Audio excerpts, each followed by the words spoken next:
Have you ever stopped to think about the fans behind a band? What is it about the music that keeps fans coming back for more? Or is there more? My name is Renae Lipsmeyer, and I am the host of this podcast, The Space Between Podcast, the podcast where we talk about the fans of the Dave Matthews Band. Each week, a fellow DMB fan joins the show to discuss their journey with the band. Welcome to the Space Between Podcast.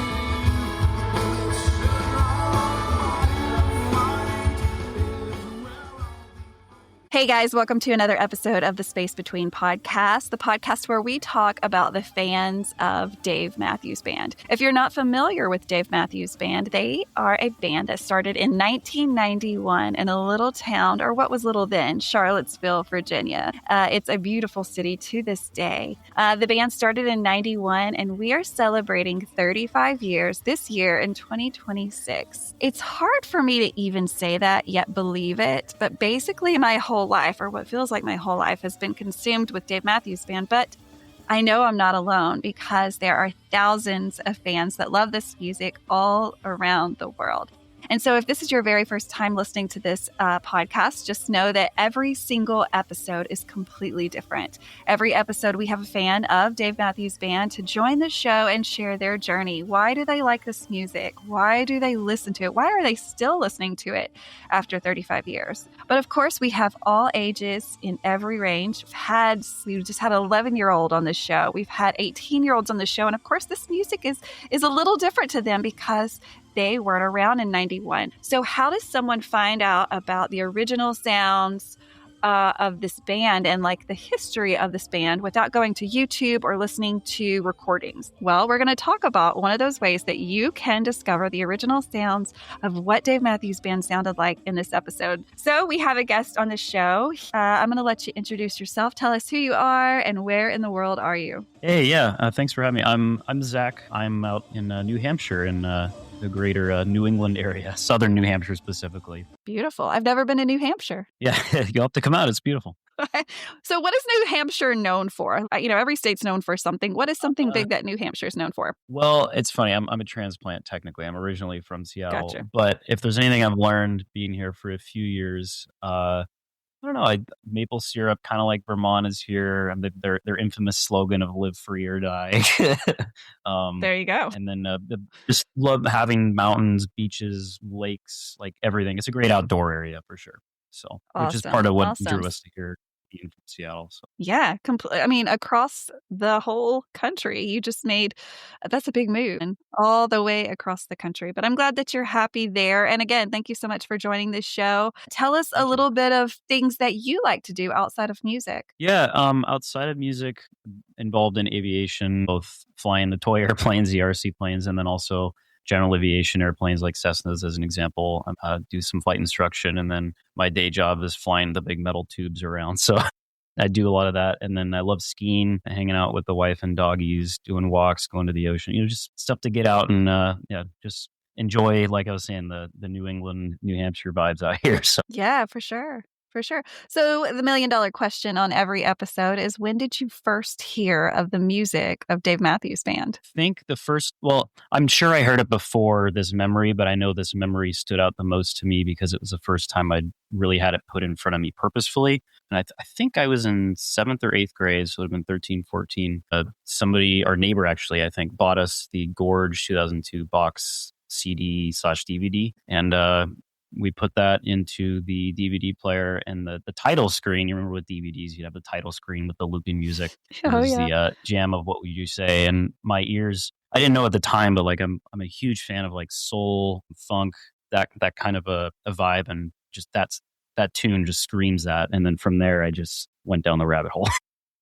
Yes, yes. Now, have you had lots of opportunities to kind of dig deep into the history of Dave Matthews Band? Have you had a chance to see any of the shows? I mean, this year we're celebrating 35 years, so there's just so much to talk about, so much to say, right? I should have brought my poster in here thinking about this, because I guess I should have realized you're going to ask about the first experience. But yeah, I have the poster from it. It was, I think, night 2 of the Gorge in 2009 was my first show. I was spoiled growing up in Seattle. The Gorge was my first and like consistent DMB experience from '09 through I think basically COVID. I went every year pretty much except for whenever they Wow. didn't go, or maybe one year I had work that interfered, but I was very spoiled with that. But yeah, no, Yes. I've seen them live there and then a few other places throughout the country as Dave and Tim and as the full band. And then as for like learning stuff about them, it really was just more the listening. Just Hmm. dove into every single live tracks. I even kind of found the naughty in-ear monitor mixes, the infamous ones. But Right. it's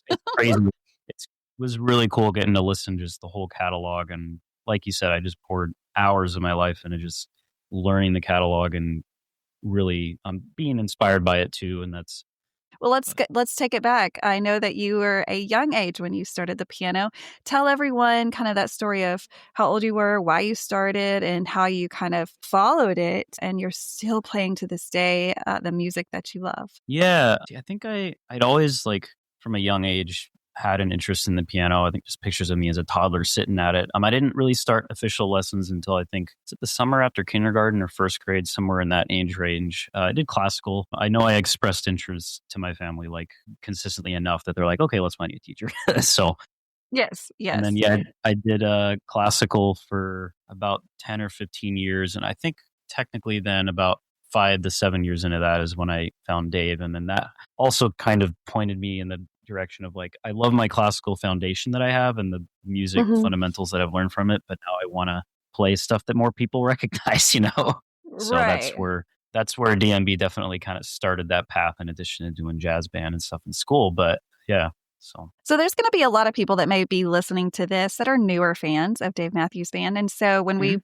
pull out names like Butch Taylor, there may be some like, who the hell are they talking about? So let's talk about it. Butch Taylor, of Yeah. course, that's kind of inspired what you do for DMTB. So you Yes. Yeah. just found Butch through the band. It was not somebody that was already on your radar or anything. You just truly found them through DMB. Yeah, it was the first time that I'd heard the piano used in a music that I enjoyed, also in like a jazz kind of vibe, if that makes sense. So Mhm. it's like the clash of obviously that's why a lot of people like Dave Matthews is the clash of like the rock, well, really tons of different genres of music, but that's what pulled me in. And yeah, so long story short is he was with the band in the studio. I think as early as 97, 98, like the original Rapunzel, you'll hear him on that. His parts in there are detrimental to the original vibe of that groove. And then I think he was with them 98 through like basically 10 years, 98 through the beginning of the '08 tour. And then there is another gentleman, Peter Greiser, I believe is how you pronounce his name. Hopefully I didn't Yes. butcher it, but he was one of the original founding members of the band. And he actually, from what I understand, we should fact check this, but I'm pretty sure he wrote some of those earlier songs. Like he was one of the main writers of like, what would you say? So much to say. I think a few of those he was a big part of writing those. Some of his stuff that DMTB we've kind of talked about doing as well because he put some cool spins on tunes like Two Step. If you go back in the early '90s, there's a cool like salsa jam at the end of that you wouldn't normally hear today. Right. But yeah, hopefully that answers at least the Butch and Peter side of things. But yeah, Right, right.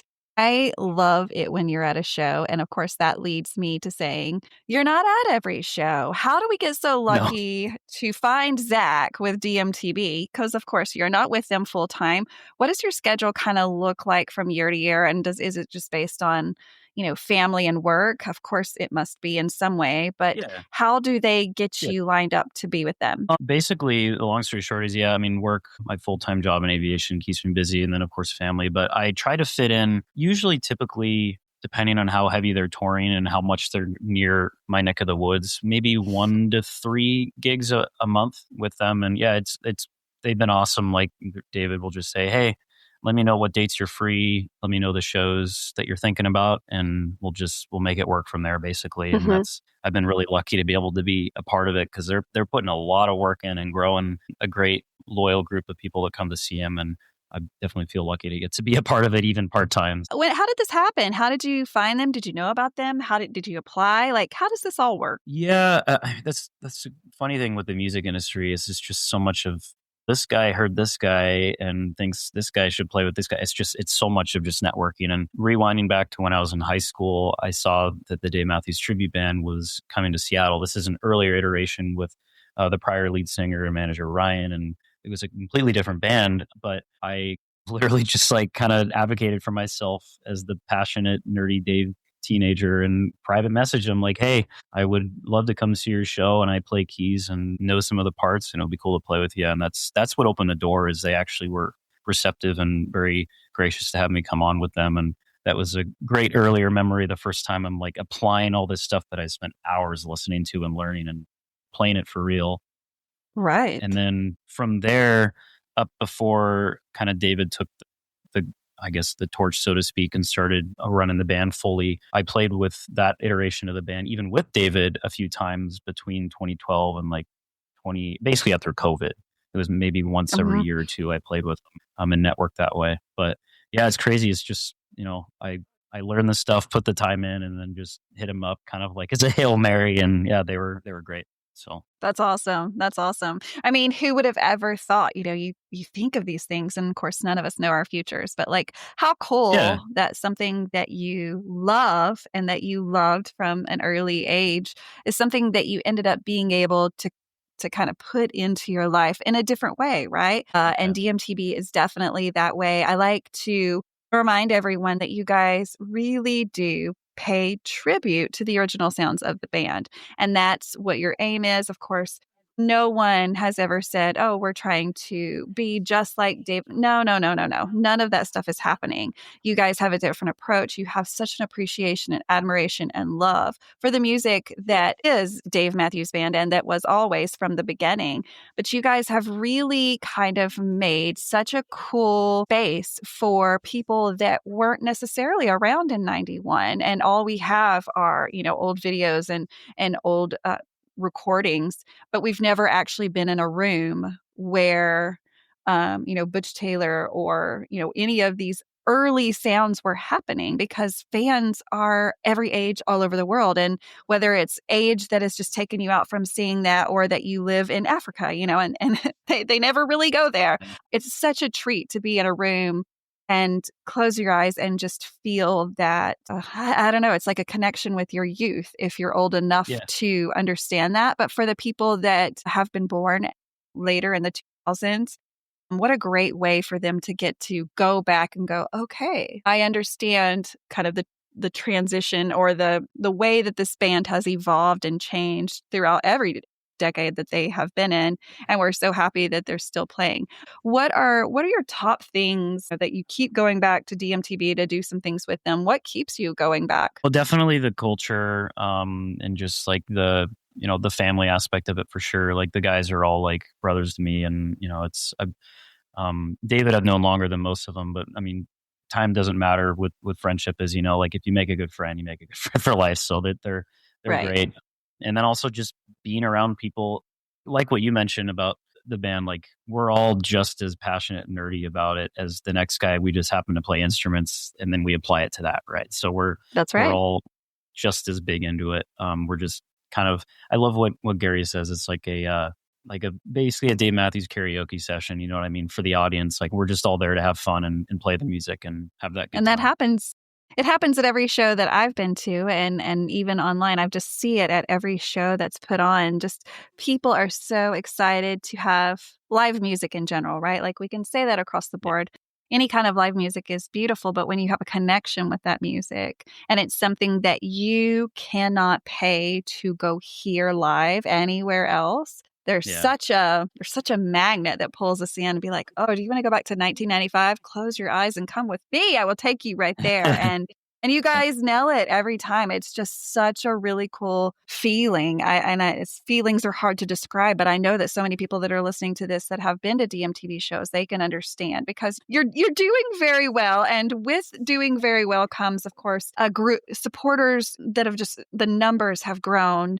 You can see that at the shows and in the ticket sales and in the merch sales and all of the online things that are happening, that people are really understanding what it is that you are doing, that you're you are paying tribute to and just who you guys are in general. And of course, this is part of the getting to know you week when it comes to DMTB is who are these guys? What are they doing? Because I do think that helps make better connections when you're trying to, explain what it is that you're after. I know that tribute bands get a lot of questions like, why is there a tribute band when Dave Matthews Band is still playing? And those are good questions. What would you say back to that if someone were to ask you that? Yeah, that's definitely one. You're right. That gets asked a lot. My answer, and everyone has a slightly different perspective, but I've always seen it as like, number one, the cost of tickets these days is very high. And if you want to be able to experience the band, not only a little bit differently, like you said, in an older form, but just for way less of a financial burden up front, and that's the reason that you don't go to see the actual band, then we can offer that.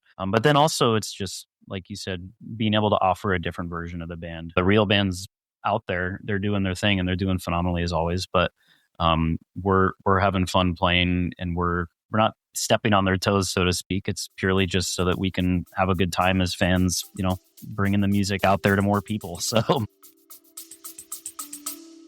stay with us. We'll be right back. Welcome to Guide Through Grief. I'd like to share a clip from the podcast so you can get a feel for what's in store. It was definitely Dave Matthews Band. Their music became therapeutic. Steady as we go. There was one night Leslie was in the hospital when she was in a coma, and I had no other prayers. I had no other things to say.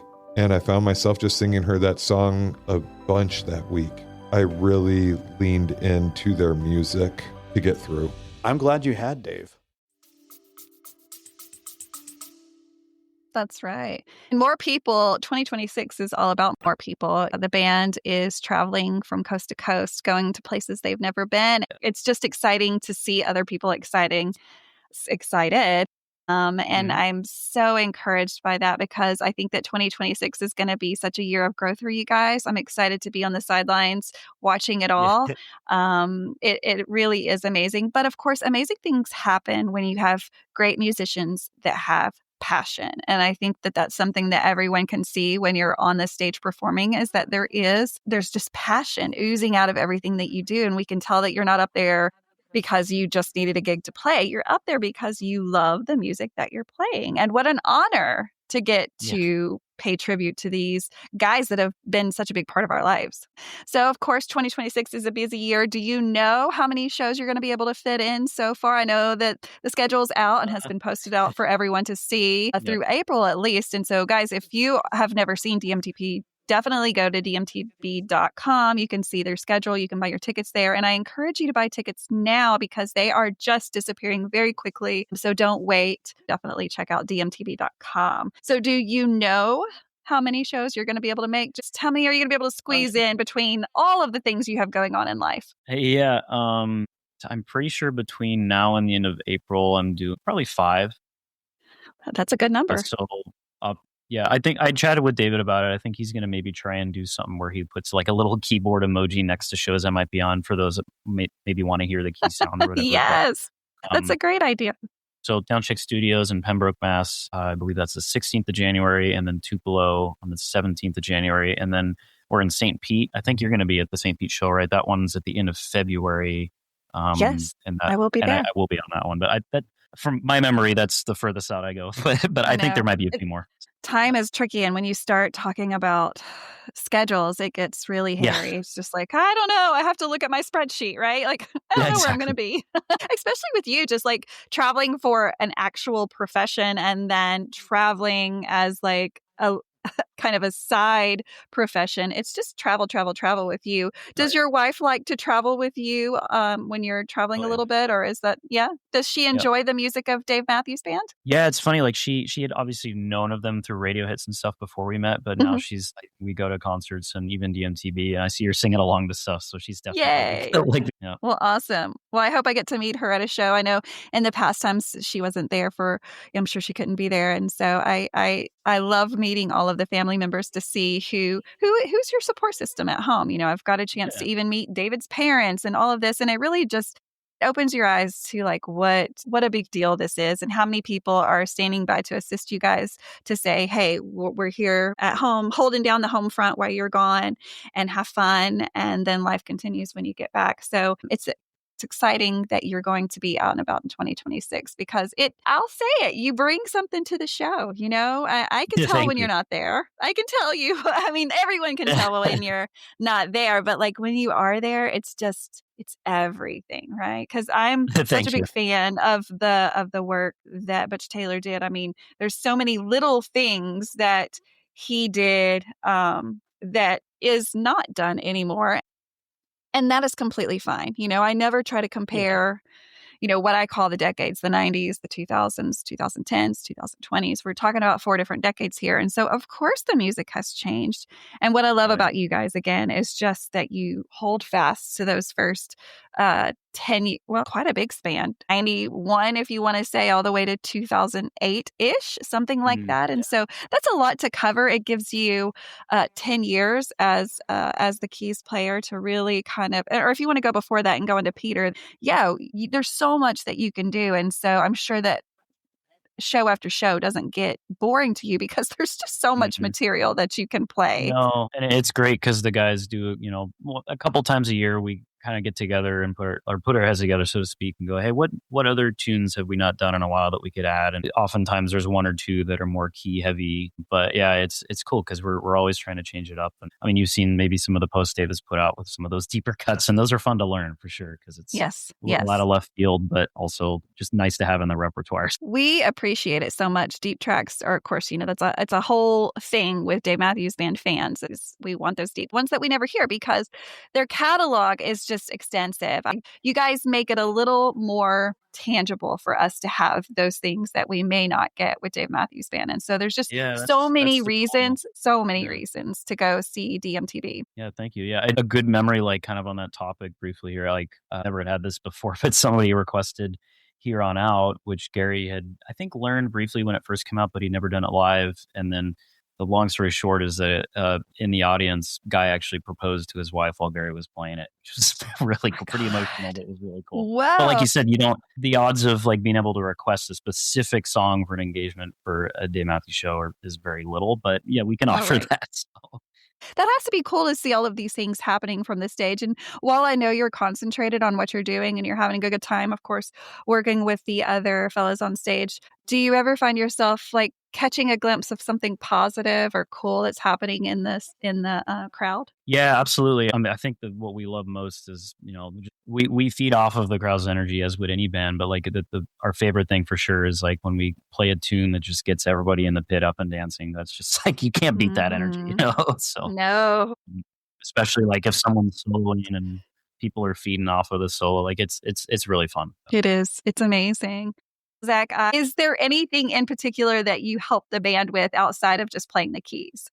Yeah, occasionally. Actually, just this last week, I went out to David's to hang out with him, but also we were working on some of the audio and video for the ones we're working on that we just released. But yeah, I like helping him out with kind of the behind the scenes stuff with the content we put out. And then a little bit of, I run the set list page for them, the DMTB set list. So if you're interested in what we're playing, check that out for sure at DMTB set list.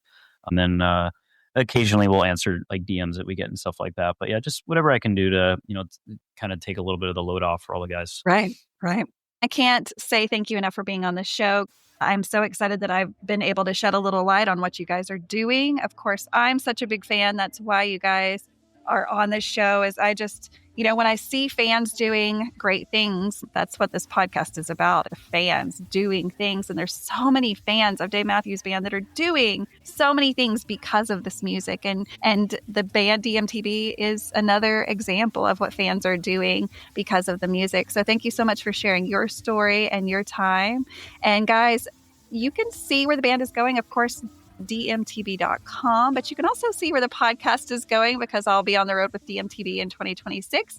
So I would love to see you at a show. Remember, grab those tickets now. They are selling out. The word is out that DMTB is the next hot ticket during this time. And so grab yours now, prepare now, and let us know if you're coming to one in the future. I would love to know which shows you're going to. So post something on the walls, or you can simply go to the Space Between on any of the socials and hit me up, message me. But if you're interested in sharing your personal fan journey on the show, it's simple. Send me an email, renae at the Space Between Podcast, dmb.com. From there, I'll just reach back out to you. I'll get you scheduled on the show. Now, I like to say that people on the show, a lot of people think that they don't have a fan story. And I'm here to say that you're wrong. You don't have to have ever been to any show to be a fan of this music. You could have just found them 3 years ago. And all of that qualifies you to be on the show. That is what we're documenting, is how many different ways this music has taken people. And again, with every single story that I have recorded, each one of them is different, and we're almost in the 200s. So there's evidence there that this music is doing big things, and we already knew that. I'm just making sure it gets documented for those future generations and for us now that are still enjoying that. So Zach, thanks again. I will see you in February, if not before. So guys, in the meantime, peace, love, and Dave Matthews Band.